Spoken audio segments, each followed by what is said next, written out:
Hello friends, नमस्कार, Ram Ram. I hope आप स्वस्थ होंगे, मस्त होंगे एंड अपनी पढ़ाई में व्यस्त होंगे। तो आज मैं आपके सामने लेकर के आया हूं क्लास 10th की प्रश्नावली 1.1 का क्वेश्चन नंबर 5 से आगे के क्वेश्चन आज अपन सॉल्व करेंगे।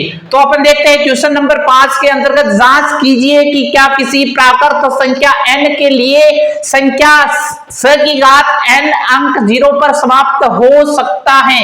इसमें आपको क्या दे रखा है, किसी प्राकृत संख्या n, मतलब किसी प्राकृत संख्या n का मतलब होता है प्राकृत संख्या 1 से लेकर के अनंत तक की संख्या को अपन क्या कहते हैं, प्राकृत संख्या कहते हैं। इसका मतलब n बराबर क्या है, 1 से लेकर के अनंत तक।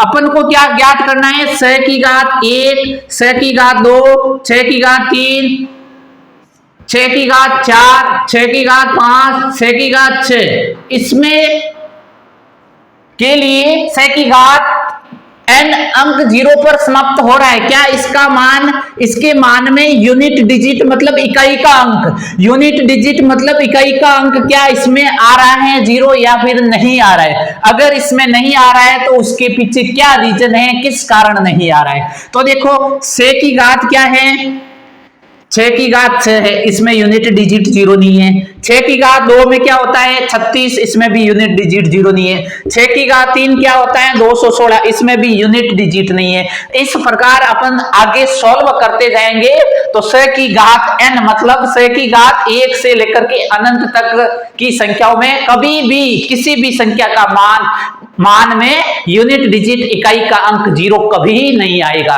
कभी नहीं आएगा। क्यों नहीं आएगा, क्योंकि अपन स के जैसे ही अभाज्य गुणनखंड करेंगे तो इसके अभाज्य गुणनखंड क्या आते हैं, 2 गुणा 3। लेकिन आपको पता होगा कि इकाई का अंक 0 लाने के लिए, इकाई का अंक 0 मतलब किसी भी संख्या का यूनिट डिजिट 0 लाने के लिए उसके अंदर 1, 2 और 1, 5 का गुणनखंड होना जरूरी है।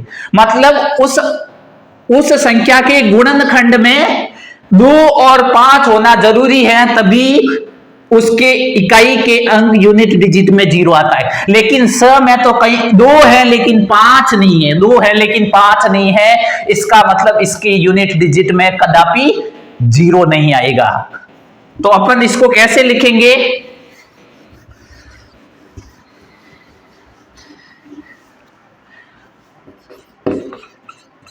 इसमें आपको लिखना है 6 की घात 1, 6 की घात 2, 6 की घात 3, इसमें 6, 36 और 216। तो इसमें लिखना है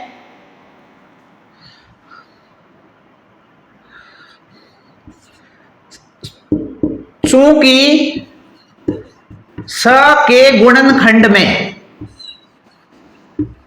स के गुणनखंड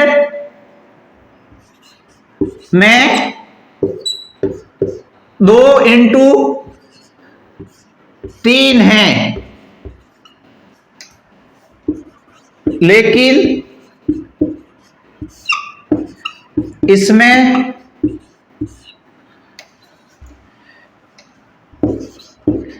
इसके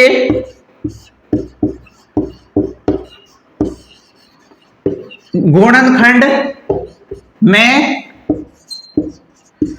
कहीं पर भी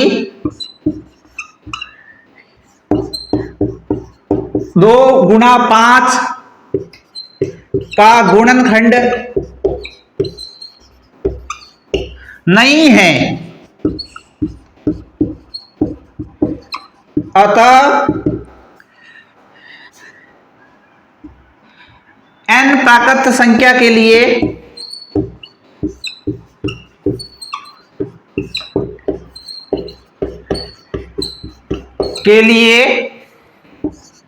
स की घात n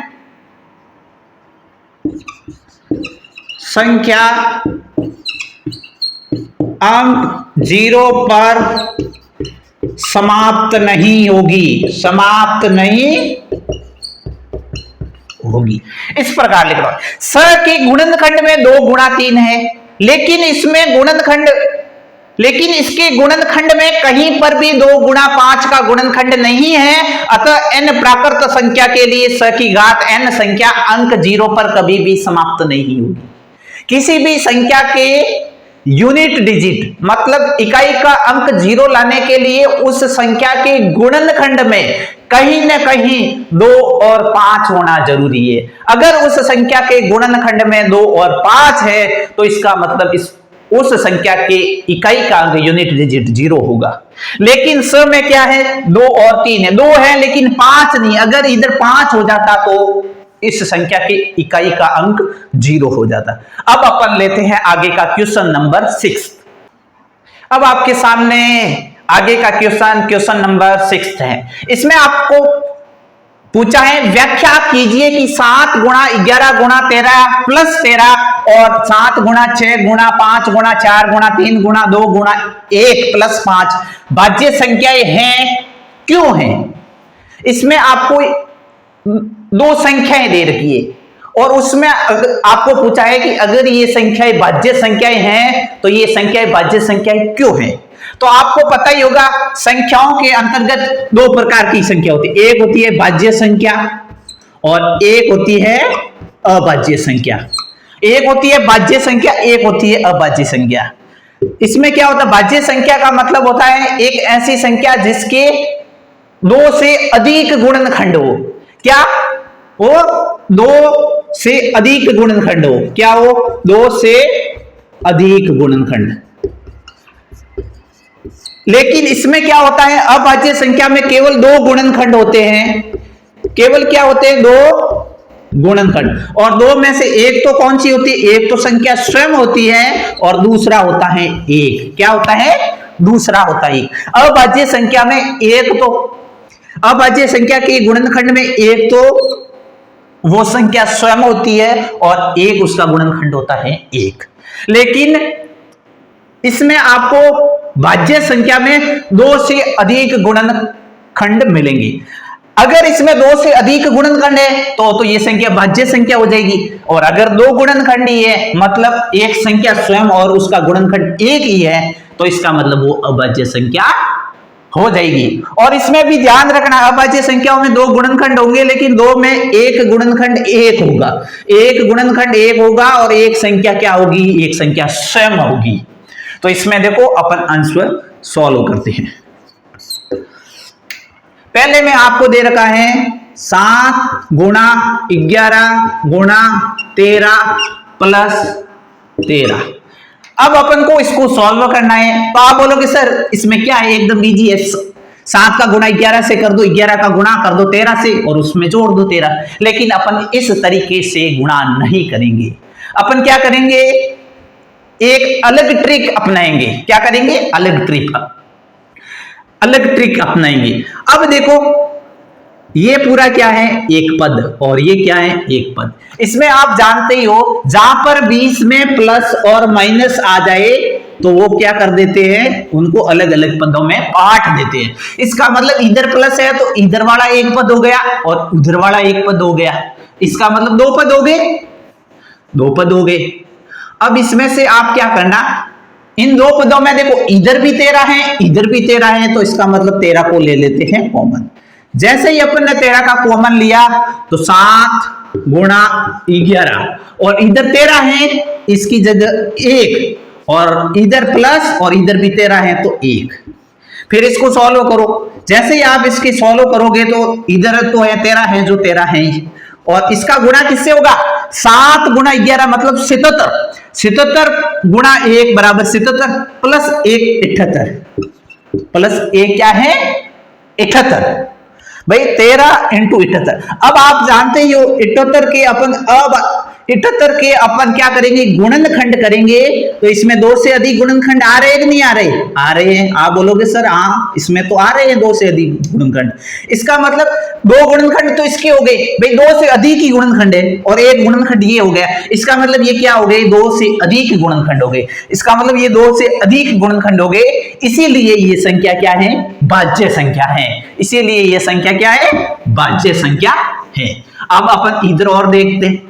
अब अपन दूसरी संख्या देखते हैं। दूसरे में आपको दे रखा है 7 गुणा 6 गुणा 5 गुणा 4 गुणा 3 गुणा 2 गुणा 1 और आगे प्लस में दे रखा है 5। आपको मैंने क्या बताया था, अगर बीच में कहीं पर भी क्या आ जाए प्लस और माइनस आ जाए, प्लस या माइनस आ जाए तो वह उस संख्याओं को अलग अलग पदों में बांट देता है। तो इसका मतलब क्या हुआ, ये आ गया प्लस, तो इसका मतलब इधर वाला एक अलग पद बन गया और इधर वाला एक अलग पद बन गया। इसका मतलब इस संख्या में 2 पद बन गए, तो 2 पद है तो अब इस पद में भी 5 है, इस पद में भी 5 है, इसका मतलब 5 को अपन ले लेते हैं कॉमन। अब अपन ने 5 को कॉमन लिया तो पीछे बचा 7 गुणा 6 गुणा 1 गुणा 4 गुणा 3 गुणा 2 गुणा 1 प्लस 1, क्या बचा प्लस 1। अब जैसे ही अपन देखो 5 बार है, इसका मतलब इधर क्या है, आगे गुणा है, ठीक है गुणा है। 7 संग 42 का गुणा 1 से किया तो 42। अब इधर 4 3 12 12 2 24 24 एकम 24 और ये कितने वे 25, कितने वे 25 25 2 50 असल 5 25 100 मतलब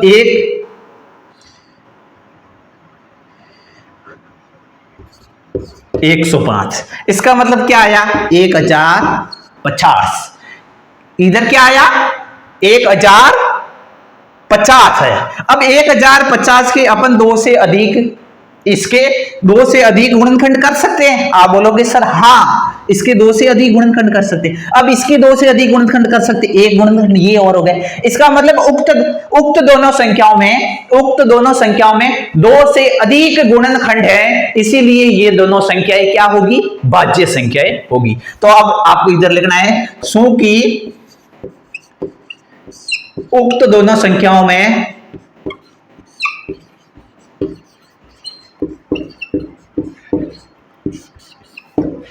उक्त दोनों संख्याओं में 2 से अधिक गुणनखंड हैं, अधिक गुणनखंड हैं, अतः दोनों संख्याएं भाज्य संख्याएं होगी। इस प्रकार अपन इस प्रश्न को सॉल्व कर सकते हैं। अगर आपको मेरा ये पढ़ाने का तरीका, पढ़ाने का अंदाज, पढ़ाने की शैली अगर आपको अच्छी लगी है, अगर आपको पसंद आई है और आपने अभी तक मेरे इस YouTube चैनल को सब्सक्राइब नहीं किया है तो मेरे इस YouTube चैनल को सब्सक्राइब जरूर करें, बेल आइकन दबाना ना भूलें और इस वीडियो को लाइक शेयर एंड अपनी प्रतिक्रिया कमेंट्स के माध्यम से जरूर प्रेषित करें।